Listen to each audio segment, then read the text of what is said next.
যশোর জেলার সদর উপজেলার চাঁচড়া গ্রামের মোহাম্মদ শরীফুল ইসলাম 40% একটি ঘেরে বিভিন্ন প্রজাতির কার্প জাতীয় মাছের চাষের উদ্যোগ গ্রহণ করেন কয়েক বছর পূর্বেই। কিন্তু মাছ চাষের উপযুক্ত প্রশিক্ষণ ও প্রযুক্তি সহায়তা না থাকায় বারবার ব্যর্থ হয় তার উদ্যোগ। অবশেষে যুক্ত হন রুরাল রিকনস্ট্রাকশন ফাউন্ডেশন RRF পরিচালিত রুরাল মাইক্রো এন্টারপ্রাইজ ট্রান্সফরমেশন প্রকল্পের সাথে।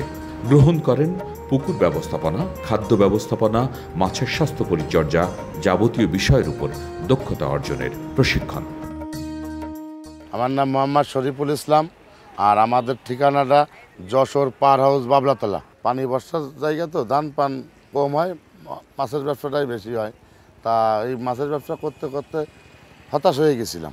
আমরা কষ্ট করে যে রেণিপোনাগুলো তৈরি করি, আমরা নিজেরা এই মাছের দামগুলো আগে পাইতাম না। হ্যাচারির মাছের কিন্তু বারবার টিপে টিপে ডিম নিতে হয়।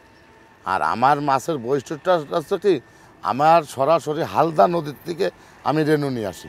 RRF-এর মাধ্যমে ওনারা আমাদের একটা ট্রেনিং দেওয়ার পরে এখন মাছটা কিভাবে বাইরে বিক্রি করতে হয়, কিভাবে মাছটা ডেলিভারি দিতে হয়, এইগুলো আমাদেরকে ট্রেনিং দিয়ে শেখাইছে।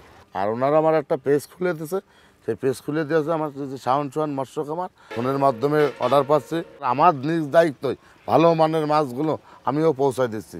আর আমাদের এইখান থেকেও এসে দেখে শুনে কিছু নিয়ে যাচ্ছে মাছগুলো, তাদের দিচ্ছি, যে চাষিরাও লাভবান হচ্ছে ইনশাল্লাহ। আর যারা নিচ্ছে তারাও কিন্তু আমার ওই মাছ একজন নিলে আর একজন দেখে দেখে আমার অর্ডার দিচ্ছে।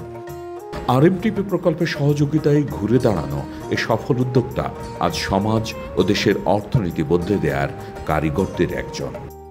আর এই RRF-এর মাধ্যমে আমি কিন্তু এই মাছগুলো বিক্রি করতে পারতেছি। আর এই ট্রেনিং নেওয়ার পরে আমার বেচা কেনাটাও ভালো হচ্ছে, মাছগুলো বেশি বিক্রি করতে পারছি, ফোনের মাধ্যমে বেশি অর্ডার হচ্ছে।